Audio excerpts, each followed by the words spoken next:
Basically, the gut and the brain talk to each other. And, in the past, I think they thought that it was just a one direction conversation. That was the brain telling the gut what to do, when to create, digestive juices and making the bowels move, that type of thing. But what they've sort of more recently kind of realized is that it's a two-way conversation, that the brain communicates to the gut, but also the gut communicates with the brain. And I think that's where the exciting research is being done at the moment.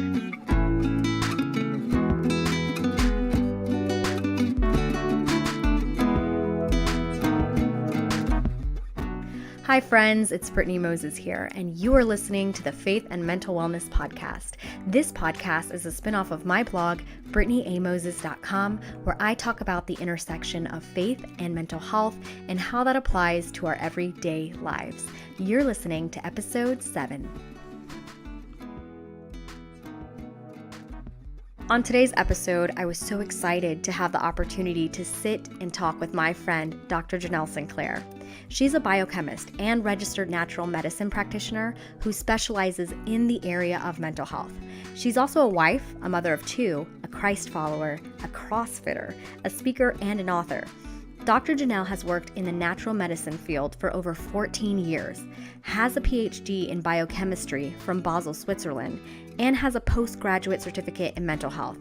She's a lover of learning and has completed numerous natural medicine and neurolinguistic programming courses and is Fit Gene certified. She also has a YouTube channel, guys, in where she shares her passion on the biological causes of depression and anxiety and how to treat them naturally. It's her biggest hope and prayer that many people's lives would be impacted and healed through this practical information. So I hope you guys enjoy this conversation as much as I did. Hello, Dr. Janelle. How are you doing today? Yeah, good, thanks. Great to be here. Thank you. Great. How is the weather? First of all, why don't you let everyone know where you are located right now? Well, I'm in Hamilton, New Zealand, and it's summer here, and we've just been having really a heat wave. So beautiful, Beautiful weather, actually. It's amazing.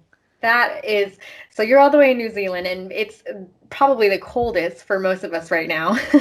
For many who are listening, it's probably snowing. So, but it sounds like you guys are having great weather over there. And it doesn't happen that often, so it's a really nice surprise. Yeah. I have to say, New Zealand is on my bucket list, and it's been on my bucket list for a while, and I have to tell you why.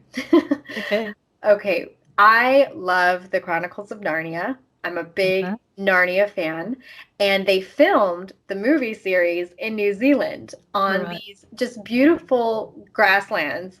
And ever since I saw that, I was like, oh my gosh, I've got to get to New Zealand. It's so beautiful over there. And I'm sure there are parts of it, but...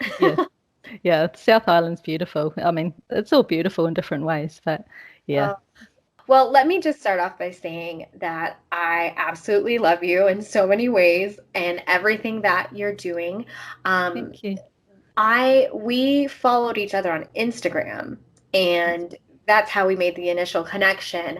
And you talk a lot about breaking down the naturalistic aspects of mental health. And I just love that so much. You do such a great job of going into, detail by detail and breaking down all the different factors.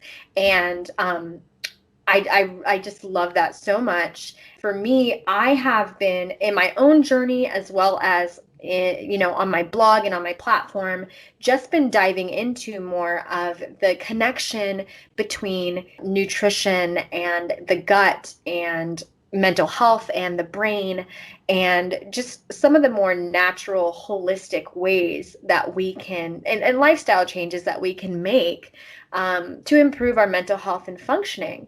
And just coming across your work it has intersected with where I'm at so well that I'm blessed to have you. I'm so grateful. Why don't you let everyone know a little bit more about the work that you're doing and that you've done? Yeah, well, thanks, Brittney. It's it was really cool to be able to find you on Instagram as well. I really just started 2 months ago, trying to get this message out into sort of more the public arena. I've been, as I said, I've been working with clients for 5 years in natural medicine, but late last year I made the call to stop working with clients, but to get this information out to people, because there's so many safe and effective things that people can be doing to help improve their well-being. So I mean, you can, on one hand, you can say I look at natural strategies to improve mental health, but my passion is to look at the biological causes of depression and anxiety. So that's looking for imbalances in the body or biochemically. And I'm not just talking about serotonin. I mean, everyone thinks depression's just serotonin, but it's not. There's nutritional deficiencies, there's hormonal imbalances, problems in the gut, food intolerances, blood sugar imbalances, toxins, and even genetic weaknesses that we can actually impact. So that's kind of a broad, quick view of all the areas that we can work on from a physical perspective that can improve our mental well-being. I just love that, because I feel like for years, when it comes to, health, it's often like, okay, this is the part that's wrong. Let's fix this part. When really it's kind of this symphony of things. It can be multiple things, like all the things that you're mentioning that are leading to these causes. And, looking at the body and the mind is a connected place. Yeah. And I think that you expressed that so well. So why don't you tell us a little bit about your background work? Okay, well, my last week's YouTube video that I did actually discusses my background. Actually, I thought it'd be a good time to introduce myself and tell people why I'm in this field. Right. So I did my PhD in Switzerland, actually, even though I'm a Kiwi. I travelled over to Switzerland and studied there. But during my PhD, I was dating a man, and he had chronic fatigue. And, at the time, people just said, chronic fatigue is just depression, it's just in your head. And being the, young and exuberant biochemist, I was like, maybe there's some, biochemical things going on. So, and this was just the beginning of the internet as well. So I kind of went on this amazing journey and amazingly found an English book in Switzerland in a bookshop on the it was by Joan Matthews Larson, and it was about depression free naturally. And so that was an amazing book talking about the biological causes of depression and fatigue. And so, so that's how many years ago? Nearly 19 years ago, showing my age. I got into natural medicine, and the reason I think I had an understanding of that is my father also he probably would have been diagnosed as ADHD if he was born today. So he ended up finding out in his 20s that he had food intolerances. So this wasn't just gluten or dairy, it was to natural food colorings in foods called salicylate. So it took, my mum and my dad 20 years to figure out, which foods were okay for him and which weren't, and which sort of triggered his problems with his body and things like that. So I had an understanding that we're all unique, that what affects one person and their food affecting one person doesn't necessarily affect someone else in the same way. So I think with having a father that and myself as well a little bit, when I would get a headache or sore muscles, I'd instantly think, what did I eat 20 minutes ago? And that was because of the way my dad was affected by food. And so I was very self-aware, and I knew that food could be someone's medicine or they could be someone's poison. Right. So that was, I kind of understood the idea of biochemical individuality, I suppose. So when I had the boyfriend with chronic fatigue, it was just kind of obvious to me that maybe we should be looking for some underlying drivers in the physical realm. I love that. That is just such the marking of a researcher is looking at those natural experiences within your life, which is what you did, and asking the questions which have obviously led you to where you are. And that's where I feel like I'm also inquisitive by nature. I want to know how and why and how things are connected. And I really believe in following your questions. And it's led us both to this idea of the gut-brain connection, which, I wish was talked about more.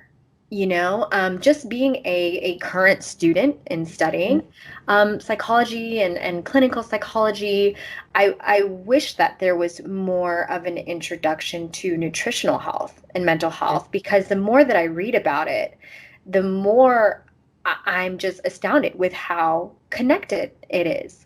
Well, we are what we eat, aren't we? But right. There's that phrase, we are what we eat. But if you stop and think about it, other than when you were made by your mother and were made by what she ate and fed by her, we are what we've eaten for the last, how many years you've been alive. What you've put in your mouth has, built your body and grown us. So we shouldn't be so surprised.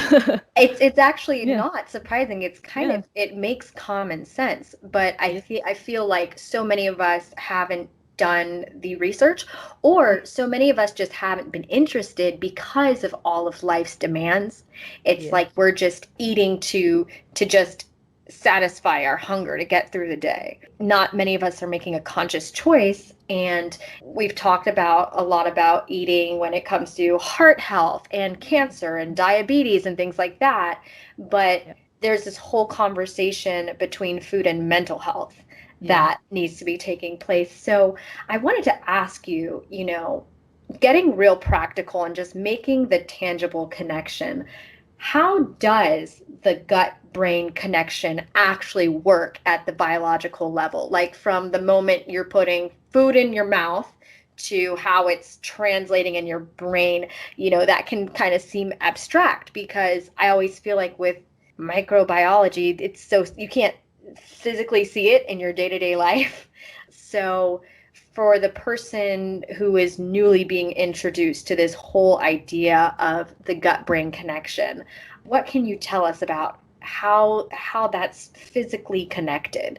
Okay, well, you're actually asking the same question that all the research scientists are asking at the moment. and literally, I was preparing for this talk today, and I was reading a seminar notes that I did last year, and there's papers there from 2017, so really recent, saying we don't know, and here's basically our guess or the latest research. So it's a real novel area and really cutting edge. So I'll try to summarize it as easily as easily as I can. Basically, the gut and the brain talk to each other, and in the past, I think they thought that it was just a one direction conversation, that it was the brain telling the gut what to do, when to create, digestive juices, and and making the bowels move so that you can have a bowel motion, that type of thing. But what they've sort of more recently kind of realized is that it's a two-way conversation, that the brain communicates to the gut, but also the gut communicates with the brain. And I think that's where the exciting research is being done at the moment. So the communication happens three ways, really, and a lot of people are talking about the vagus nerve and the enteric nervous system. So this is the nervous system. That's really the nerves that are linking the brain to the gut and the gut to the brain. It also works through the HPA axis, so the hypothalamus, pituitary, and the adrenals. So that the hypothalamus and the pituitary are parts in the brain, and the adrenals are the glands that create our stress, the fight and flight response, hormones like cortisol and adrenaline, and I think you guys call it epinephrine. Yes. So we call it adrenaline. But so So the communication between the gut and brain doesn't just happen through the nervous system. It also is likely to occur through hormones and neurotransmitters and the immune system as well. So what they've known for a long time is that stress can impact the gut. So this might be, early childhood stresses or traumas or, maternal separation, that sort of thing. Those early stresses will have an effect on the cortisol and the stress hormones, and then this will lead to imbalances in the gut. So this might lead, when I say imbalances in the gut, I often talk about good bacteria versus bad bacteria. Right. And microbiologists don't like this because they would say all bacteria is good, but they just have to be there in the right level. So you can call them the opportunistic, which are the bad bacteria. So they should just be there in small numbers, and the good beneficial bacteria should be there in big numbers. I think that for some people, when they hear bacteria, they think bad. And because all we associate bacteria with is, getting sick and just making aware that we need bacteria. We're actually I think we're more bacteria than we are our own cells. Right, so right. We're 90% bacteria, actually. So there's so much in and we do need them, as you say. If they're part of our immune system, they're what helps keep us healthy. And so that's a problem with antibiotics and I don't really like all these sprays and things, rubs to put on your hand and sanitize everything. Yes. We need some of these good bugs. Right. I was taught, even from my earliest science class in 6th grade, to not use antibacterial soap. Oh, okay. Because you kill the good bacteria too. And stress also changes the bacterial balance. It also impacts the intestinal lining. So a lot of people might have heard of the term leaky gut. Right. So have you heard of that term before? Yes, no? Yes. Actually, my mom just sent me a text this morning with an article about signs of a leaky gut. Okay. So this is so on time. Right. So, they talk about the gut is, the intestine is pretty amazing because it wants to keep the rubbish where it should be and excrete that out of the body, but at the same time it has to absorb all the goodness, and it's got some immune system roles there as well in the gut. So, but what happens is in leaky gut, that barrier to all the bad stuff is affected. So basically some toxins and things that have an effect on the immune system and undigested food can leak into the bloodstream. And so then that affects the immune system, that affects inflammation. We hear often now about how mental illness is really about inflammation of the brain. So this can be one of the causes for inflammation is a leaky gut and the bad gut health as well. Right. Yeah. So on one level, so the stress can impact the gut, but then I think the reverse is true as well. And I think this is probably the exciting part for anyone that is impacted with any mental health issues, is that the gut can impact the brain and we can do something about that. So the gut impacts the brain by the bacteria can stimulate the immune system, some of their byproducts. So I just say, like, the bacteria release these toxins, and those toxins can get into our system. In some ways, they can kind of make us feel a little bit drunken in some ways. It's kind of the easiest way to explain it. People understand how, if you drink too much alcohol, you can feel very woozy in the head, right. and have foggy brain and slower thinking. The same type of thing can happen with bacteria. So they can create toxins that get into our bloodstream and into the nervous system, and that can make us feel lethargic. But on the other hand, it can also make us feel anxious and irritable and things like that as well. So the bacteria can create like delactate and ammonia and methane and hydrogen gases as well.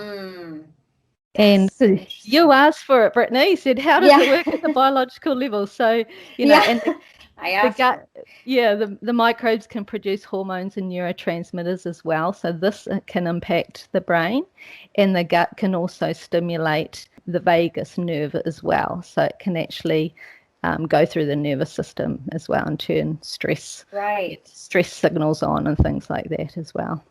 I think it's such a, well, yes, an exciting finding. Mhm. And it's so interesting to think that, for all this time we were thinking, neurons are just in the brain and in the spinal cord. But to find that there are, millions of neurons that are lining our gut, Mm. and that there is this two-way connection. There's a whole system there that's communicating what you're digesting to your brain. Yeah. And that's when that became so real for me, that understanding. That's when I started becoming convicted about Okay. what I was eating, not just for my body, but for my mind. At the beginning, you were telling us about your approach to mental health and that you discussed the biological causes of depression and anxiety. How much are a person's food choices relevant to that, to their mental health? As I said in the beginning, we can mental health can be caused by nutritional deficiencies. So what foods you actually choose or what foods you avoid can have an impact on that. Probably one of the big ones I like to talk about is sugar and blood Mm-hmm. sugars. So firstly, sugar, if we eat too much processed food and sugary foods, we can feed the bad bugs, and so they can get out of balance. So that can have an impact and on the stress hormones and cause anxiety and things like that. But another big thing that I'm not sure that is discussed enough is Mm-hmm. blood sugar imbalances. And I think that anyone that has anxiety or panic attacks should carefully think about any blood sugar imbalances. So what happens when you eat this might be a little bit of what you're interested in, Brittney, is Mm-hmm. when you eat your food and it's processed and everything's made into glucose for the body, you get this peak in sugar in your bloodstream initially, and then the body goes, okay, this isn't really very good for us, for our eyes and our capillaries and blood vessels, so we need to get rid of those blood sugars. So Mm-hmm. it brings it down. But for some reason, in certain people, and it can be due to surgeries on the gut and I think some sugar imbalances, some people's blood sugars drop far too quickly. Okay. And then they drop below what the body's comfortable with. And this is when we can feel lethargic.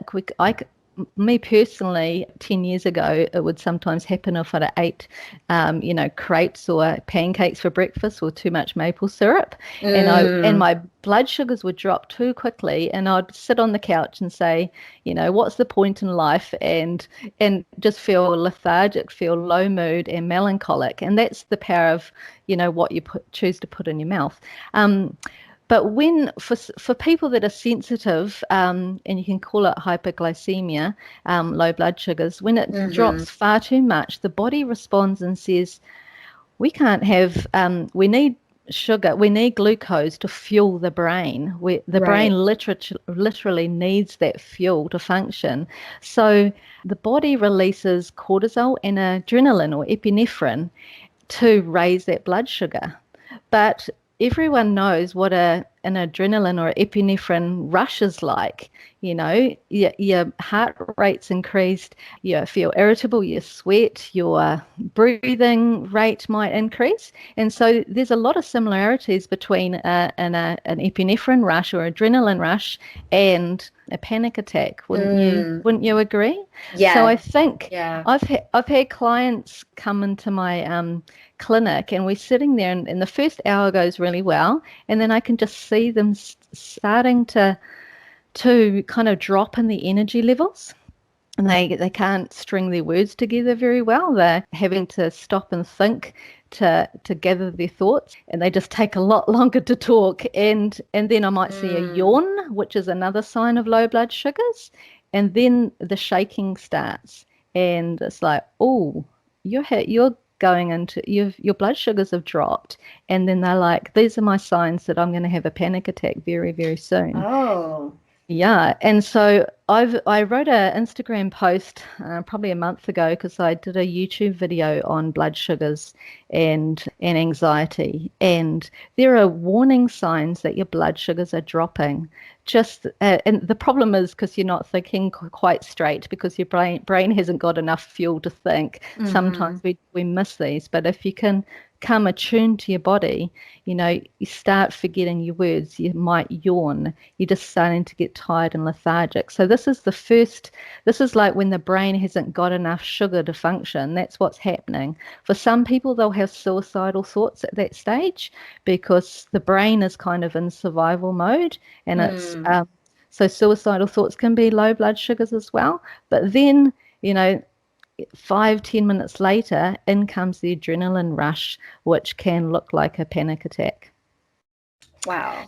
Okay. And so all this is affected by our food, because if we're choosing foods that release sugar into the bloodstream really quickly, lollies and cakes and I mean, for some people, they're over infected just by white breads and just all the really processed foods. Right. You can trigger the body trying to store that sugar because of the increase in blood sugars really quickly, the body wants to get rid of them. And so then often you'll have really low blood sugars and then the adrenaline release as well. Does it make sense? Yeah, it does. Yeah. I actually didn't think a whole lot about blood sugars, but that makes a lot of sense that if you're low in blood sugar and low in energy, your brain doesn't really have the strength to fight off. It's kind of a uphill battle. And I think that actually leads very well into my next question. We're talking about, not eating as many processed foods and eating more kind of nutrient foods that will feed the good bacteria or versus the bad bacteria in your gut, which therefore leads to, your mental health state. So what would be some of the worst nutrients or foods to have for your mental health? Out here in the US, we have something called MAD, M-A-D, which is the modern American diet, which is just a mess with processed foods and antibiotics and hormones. And I mean, it's kind of crazy. It gets crazier and crazier the more you look into it. So what would, if you were to tell someone like just kind of try to stay away from these or try to limit these as much as possible because it's really bad for your brain. What would you say those foods are or what those nutrients are and kind of what they do to you? Well, caffeine for a start. I think that's kind of an coffee? Yeah. I'm just kidding. Yeah, it's an obvious one, and everyone's like, "Oh, yeah, we've heard all this before." But it really does. People go to it to give themselves a lift, and they might be trying to increase their adrenal function, really, and their energy for the day to get through the day. But you're wearing out your adrenal glands, and these are the glands that release the hormones that help us deal with stress. So we're kind of increasing those hormones to give us more energy, and epinephrine increase. A bit of adrenaline's always good. It feels lovely, but we're wearing them out in the process. So limit caffeine. Sugar, as I just said, it can feed the bad bugs, but it can also lead to those unbalanced blood sugars. But another area that we need to think about is inflammation. So they talk about mental health issues being an issue of inflammation and the body being inflamed. Yeah, some of the inflammatory foods are gluten and dairy. So trying to reduce those as much as you can is also a good option. So, but adding in lots of good anti-inflammatory foods, things like oily fish, brightly coloured foods, like your blueberries and your berries and your spices, some good fats like your avocado, lots of cruciferous vegetables to help with the detox reactions as well. Food colorings and additives as well. So, I mean, some of these are kind of obvious, but, if someone's having, do you have Fanta over there? Yeah. Yeah, brightly orange coloured with it. fizzy drinks. You can imagine the sugar in that. So one, you're impacting your blood sugars, but number two, there's all these food colorings in there, and for some people they're quite sensitive to those, so that can be stimulatory and cause ADHD type symptoms and anxiety and things like that. So removing that out of your diet, I mean, it's coming back to the basics that we are what we eat, so let's eat as close to natural as we can. Right. So eat as much fruit, and limit the fruit because you don't want too much sugar, but get lots and lots of vegetables in your diet. So maybe 1 to 2 pieces of fruit servings of fruit a day, but your 5 to 7 servings of vegetables every day. Thinking about good protein. A lot of what people don't realize as well is, so neurotransmitters like serotonin, the way that they're made in the body is they're made from amino acids. And where do you get amino acids from? It's from protein. Right. So there's people that have very, they don't intentionally do it, but probably because they're just eating all the processed things, they're not getting enough protein into their diet. So even just adding, having eggs for breakfast or eggs for lunch, or maybe having a smoothie, with some good berries in it, but also some protein powder in there, is getting your breakfast. If you can work on your breakfast first, it makes a big difference. Right. So you can start your day off with some proteins and some good fats and some good antioxidants and things like that. I love everything you're saying, with the okay, going back to the coffee. Okay. I switched over to matcha recently. Yeah. And I have to tell you how huge this is, because if you just scroll down my Instagram, I have a cup of coffee in like every other picture. Yeah. And so I personally was just, I would feel that crash, around 3. And I was also that person that added a lot of cream and a lot of sugar. And I just noticed a physical difference. I don't know. Do you guys have matcha, or do you guys make matcha over there? Yeah, I'm aware of it. Yeah. Okay. So I've been using that as an alternative. Do you have any thoughts about that? Yeah. Don't have an opinion on that. Yeah. It's better. Yeah. I don't know enough about it to comment. Okay. Yeah. But all right. So far, it's supposed to be like a natural energy. It has, And how's it working for you? Is it working? Oh, I love it. Oh, yes. Good. And it's not, like you said, it's not an adrenaline rush. And I can't remember the ingredient, but there's an ingredient that is also known to help de-stress. So it kind of gives you this calm energy, like this focus. And I've been able to last all day. And it's amazing. People's underlying genetics also have an impact on whether caffeine is bad for them or not. So there's 2 genes that are affected. So for one person, you might be a slow processor of caffeine, and so that puts a strain on the liver. And there's another gene that is involved with the breakdown of neurotransmitters, so dopamine and adrenaline, epinephrine. So if you drink coffee, you actually slow down your body's ability to get rid of adrenaline. So for some people, they can tolerate caffeine, but for a lot of people with anxiety, they have the genetic weakness, and it's called the COMT gene. And if they've got it with a second gene in which they can't break down coffee, then they're really going to hold on to all these stress hormones. Right. Yeah. Yeah, they do say if you struggle with anxiety, that caffeine is probably one of the top things that you should cut out, and exactly for the reasons that you're saying. And you already discussed some of this, but my next question was going to be, what are some of the best nutrients and foods for your mental health? Like, what would you say, like, yes, eat more of that, drink more of that, because that is, optimizing your brain health. What would you say some of those foods and nutrients are? Well, as I said, protein is really, really important. But number 2, foods that are high in omega-3s. So this includes your fish, really. It's one of and linseeds and flax seeds, but same thing. The thing is, I did some posts and a video on omega-3 about 1 or 2 weeks ago, I think. And in the video, I talked about the 3 mistakes that people were making when it comes to omega-3 for treating depression. And one of them was thinking that they could treat depression with food. And I basically proved in that video that you can't do it.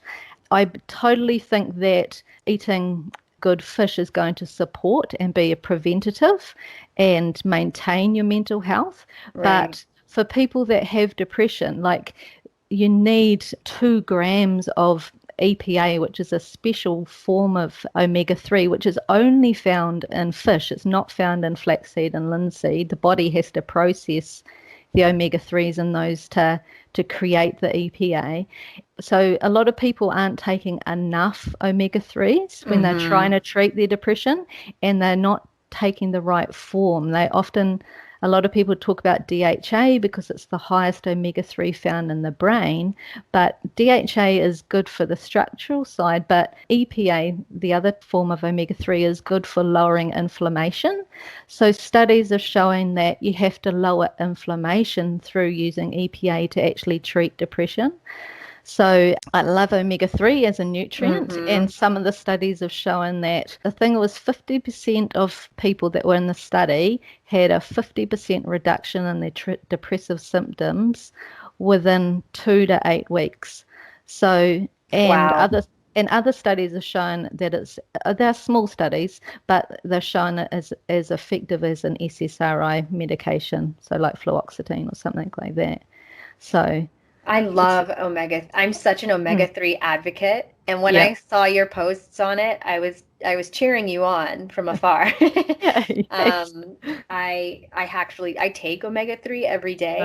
Right. I take omega-3 supplements every day, and lots of salmon and those fatty fish. And it's so funny because for a long time, with health, it was stay away from fat. Fat is bad for you. It's just this big push on fat is evil. You don't want to eat fat.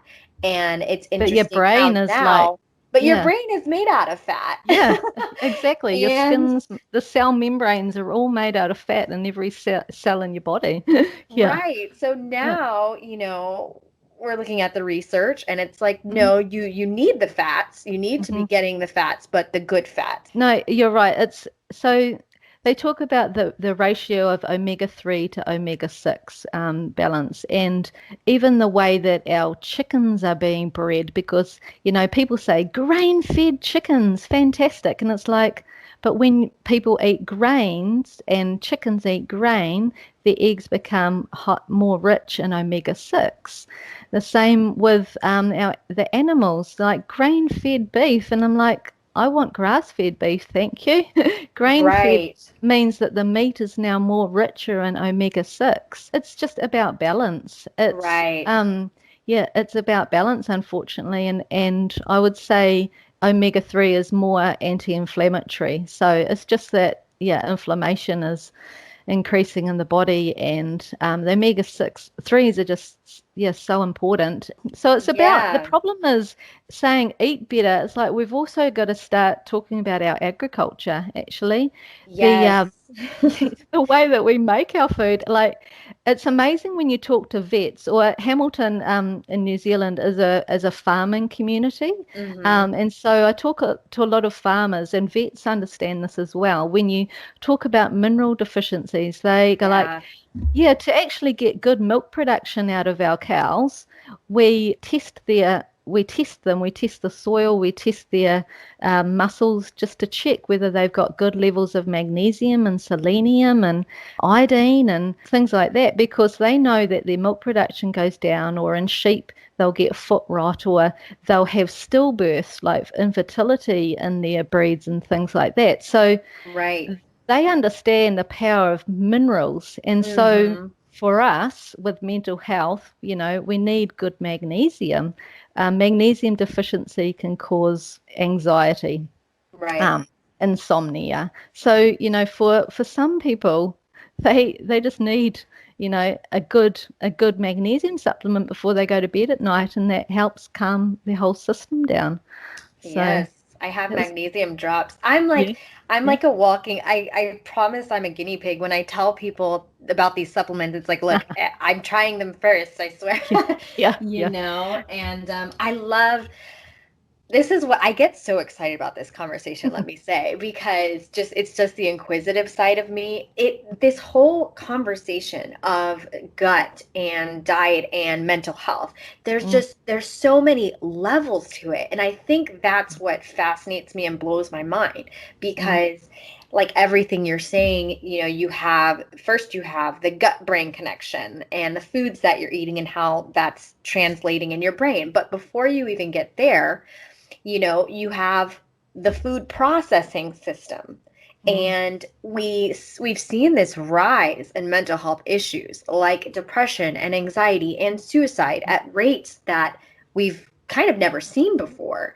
But then you also look at how our food is being processed today Mm. in a way that it was not processed before. You think about how now, like you were saying, with the glucose, I'm sorry, like the fructose and the corn syrups and all these Yeah, sugars in our food, we're consuming more sugars in a week than our ancestors did in a year. I mean, and then we wonder why, you know, why is everybody having these mental health issues? And it's like, yeah, well, maybe we should look at our food. yeah. And It blows my mind. we haven't even talked about toxins yet because, I you know. know, since World War II, you know, like I think it was 1 ton of pesticides or something created, you know, per year, and now it's, you know, in the 200 tons. I mean, that's just off the top of my head, so Oh, it's probably yeah. inaccurate, but it's just astounding, you know. And then the pesticides, so then that increases inflammation in the body. And then when you think about pesticides and they're like antibiotics, really. They kill the Mhm. good bugs in our tummies. Yeah, and then affect the liver as well, and inflammation and things like that. So, That's why I'm always advocating to people like go organic as you can. You know, try to go to your local farmers market. I even will go online and I will like research the farms that my food is all coming right. from or the family farm if I can, because we're just so disconnected from the Mm, processing of our food. You know, our ancestors, they made their food, then they grew their food, they made their food, they cooked their food, or they know yeah. who their food was coming from. And so, but we are so disconnected from that process of where our food is coming from, how it's being processed, because we're in such an instant culture now where it's Mm, just like, you know, you know, how you can have food delivered at the swipe of you know, your finger on your phone. And it's so convenient, but yet we're mm, so disconnected and there's all yeah. these issues. You know, firstly, keep it simple. Drink water and herbal teas. Try to, yeah, avoid reduce your coffee. You know, don't reduce it overnight. Probably just do it step by step. But Hmm. yeah, eat whole foods. So, you know, unprocessed foods, your vegetables, your fruit, your eggs, your meat, your poultry, your nuts, your healthy fats like coconut oil, olive oil. I Hmm. personally like, you know, butter, grass-fed butter, if tolerate dairy. But I just want to talk about the FODMAP diet. Have you ever come across the FODMAP diet, Brittany? I have not. I'm Okay. interested in Okay. learning. Well, I'll just talk a little bit about something called SIBO. So, SIBO is the small intestinal bacterial overgrowth. So, basically, it's one of the problems in the gut that can, you know, lead to anxiety and fatigue and joint pain and brain fog. And basically, rather in this condition, it's not necessarily about the alteration of the good and bad bug balance, but more about where the bacteria are. So they're supposed to be in the large intestine, the colon, but they often will kind of come up to the small intestine because there's lots of good food up there, Mm. especially if you're eating, you know, too much sugar and fructose. So they migrate up to the small intestine, but when they sit there, they create lots of toxins. And these toxins, as I said, can give you the brain fog and the irritability, the anxiety. But there's Hmm. a diet that is quite effective at reducing those bacteria, and it's called the FODMAP diet. So FODMAP is just an acronym for all the different types of sugars that you have to reduce in this diet. So Oh, okay. fructose, oligosaccharide, disaccharide, monosaccharide, and polysaccharides. So basically, it's a list of all these different foods that you want to limit, like fructose. So if you're someone that reacts to onions or to leeks, onions and garlic, that can, and that often they say that that's really good for the gut, but that actually, I think it's an oligosaccharide or a disaccharide, I can't remember which one, but if you react to that, it could show you that a FODMAP diet could be helpful for you. So it's a specific diet that limits foods that feed these bacteria.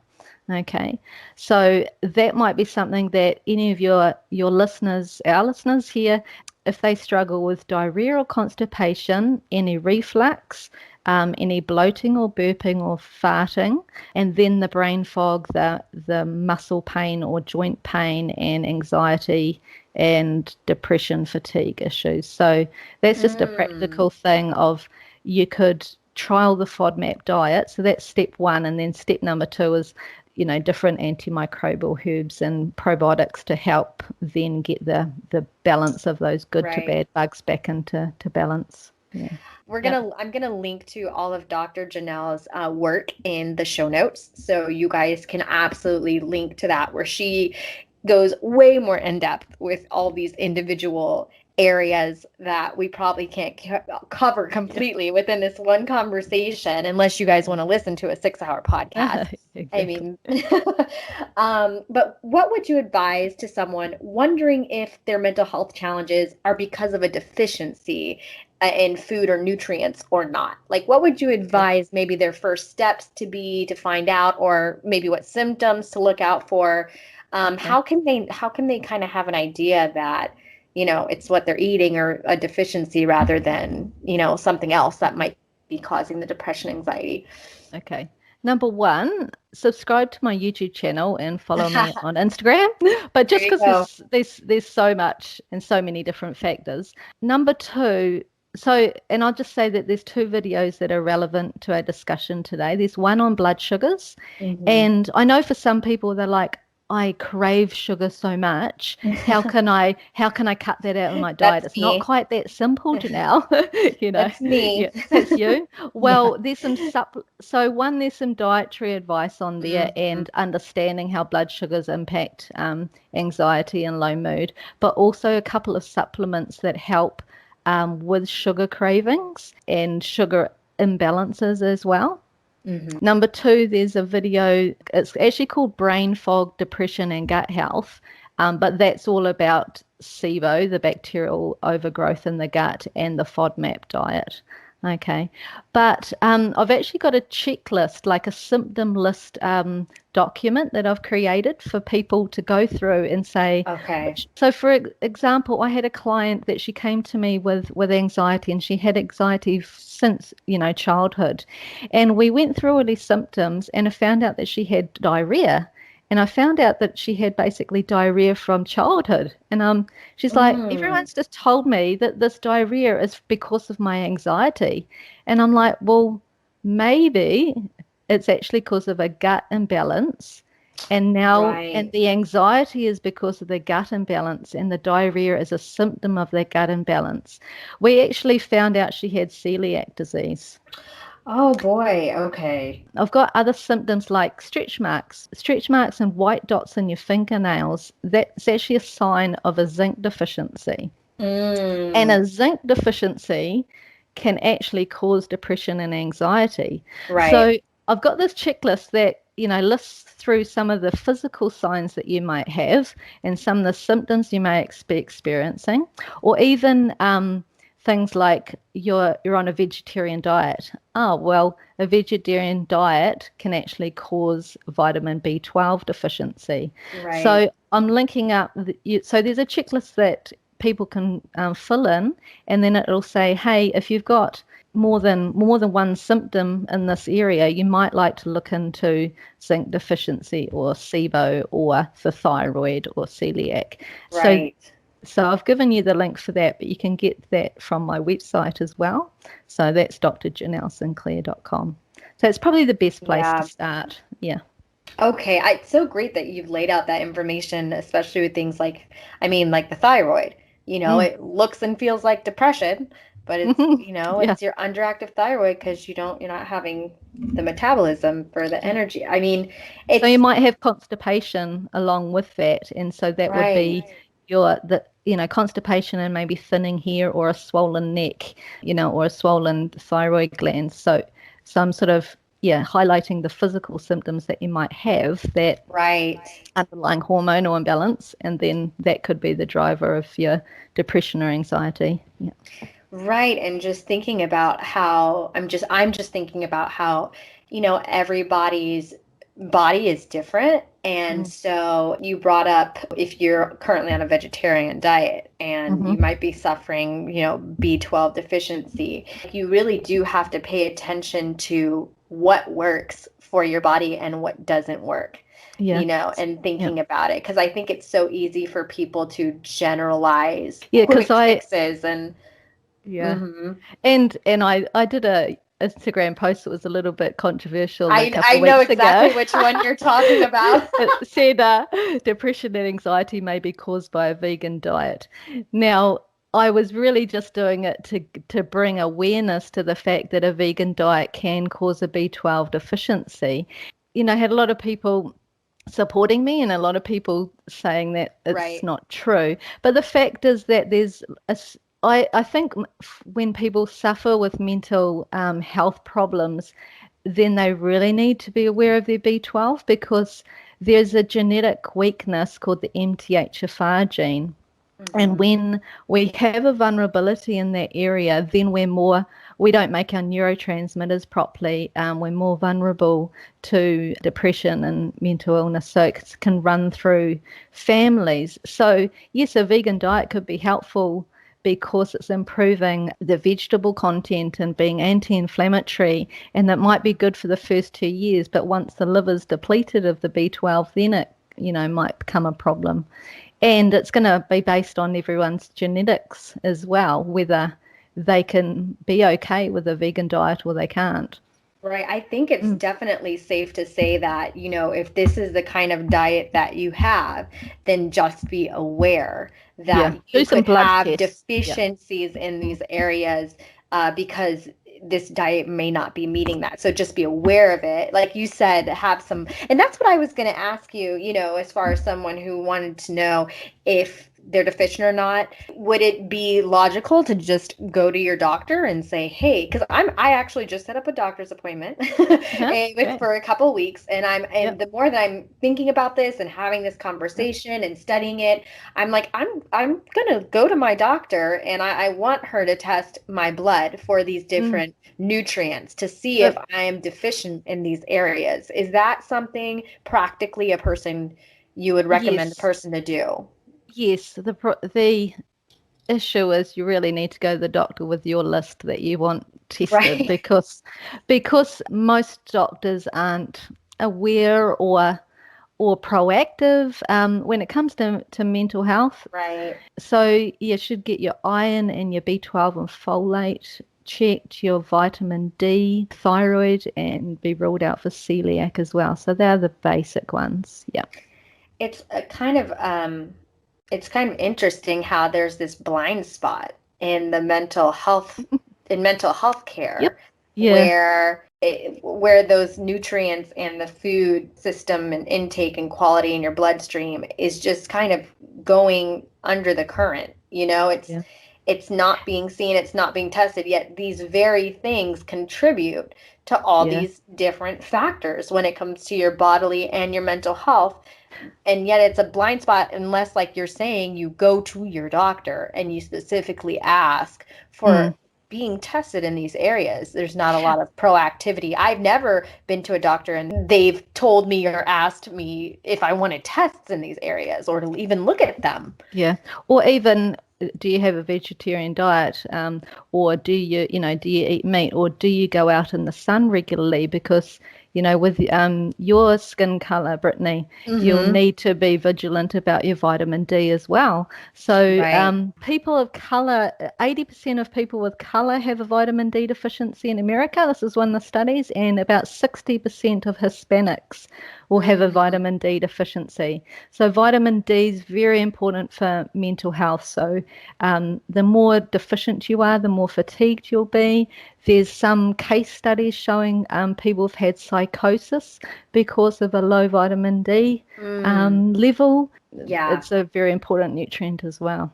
I know that as I've read that a lot of Americans are deficient in vitamin D. Like it's a big deficiency also because I understand that we get vitamin D from sunlight. It kind of metabolizes the cholesterol on our skin, but that also because of our lifestyles, because we're indoors more and on our computers, and we just don't go outside. We're not exposed to the outside as much as past generations were. Yeah. And so that vitamin D is really kind of a big one. And somebody actually ended up messaging me that they found out that they were wondering why they felt so, down and depressed. And it was because they were vitamin D deficient. And especially if in your areas where it's like snowing a lot or it's dark all the time, especially during winter, it's like we forget about that nutrient value. Yeah. So I've got a video on vitamin D as well, and a report about how to interpret your blood test results as well. So and how much supplementation to take. So I've taken the Vitamin D Council's recommendations about if your vitamin D level is this on your bloods, you should take this many international units per day. That resource is available as well. I'm so glad you have that, because I get doctors' results and I'm like, what do these numbers mean? I see these numbers, but what does that mean for me? So I'll definitely have to check that out. Yeah. Well, thank you so much for everything you shared. I just had kind of one last question, and that is, what are your thoughts on medication and how much of mental health can be treated holistically? I think that's the big question. I'm sure it's one everybody's still trying to answer and research. This is my big one. I'm just like, do you think we'll ever get to a point where it's like we can completely treat things through food and naturalistic? I don't know. And I'm not saying you'll know for sure, but what are your thoughts? I'm just curious. Well, you have to be, because I'm not a medical doctor either, or a psychiatrist, I don't overly like to talk about medication. There are small studies that show that natural strategies can be as effective as antidepressant medication. And you've probably seen that with CBT as well, cognitive behavioral therapy. I love CBT. So, in an ideal world, I'd love it if everyone was given the option of diet and lifestyle counselling and all their blood tests and nutrients first, as well as, CBT training, and then let medication be a secondary option. But we don't live in an ideal world, and most of my previous clients that came to me were already on medication. Right. So before they came to see me. So sort of what my recommendation is around medication is, one, stay on it initially. Like if people are looking at my stuff and going, diet, or get on this diet and this supplement, don't just stop your medication. Please don't. Right. My advice is the first aim is not to get off the medication. The first aim is to feel better. So let's change your diet, check for deficiencies, add in some supportive nutrients like omega-3s and minerals. And then when you're feeling great and good, then you can discuss with your doctor about coming off the antidepressants slowly. So don't do it by yourself.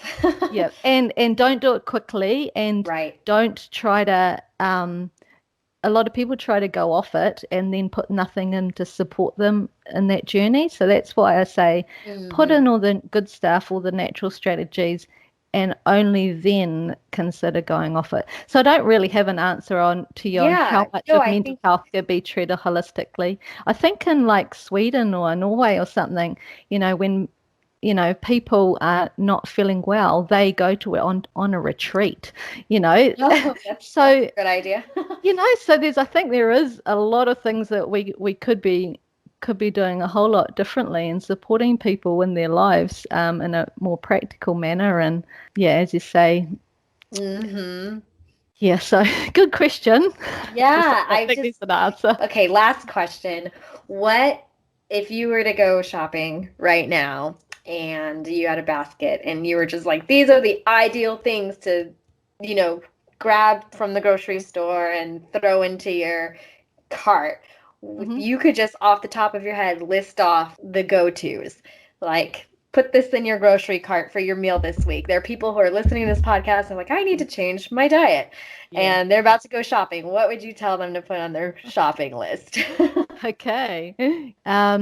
Get some, maybe do some coconut milk with some spinach and blueberries for breakfast, and maybe throw in some LSA, so linseed, sunflower and almonds all ground up, and maybe some chia seeds, maybe some protein powder, probably vegan based, sort of like a pea protein or something like that. Some eggs, lots of salads, and lots of salads. So I always like a good coleslaw with your cabbage and your carrots and broccoli in there, but just hold the dressings. Maybe do some good salmon, slab of salmon for dinner with some sweet potatoes, some cruciferous vegetables like broccoli and cauliflower. That's really good for the liver. Yeah, how does that sound? That's maybe so encouraging. Organic chicken that's literally everything I put in my grocery cart this past week. Avocado. Oh yes, avocado is kind of I'm learning is kind of a magical food. It's kind of it's got so much packed in there. Well, thank you so much for taking the time to have this conversation with me. I know that it's just a snippet of everything that you're sharing over on YouTube and on your social media, and I want to take the time to encourage everyone to check out some of your work. I've gone ahead and listed all of your links in the show notes. And any last words of advice? Yeah, this is a journey. So don't get overwhelmed by this. Just make small changes that are sustainable for you. So like if going organic and dairy-free and gluten-free and sugar-free is just so overwhelming for you, just start by going, hey, today I'm going to eat 5 cups of vegetables.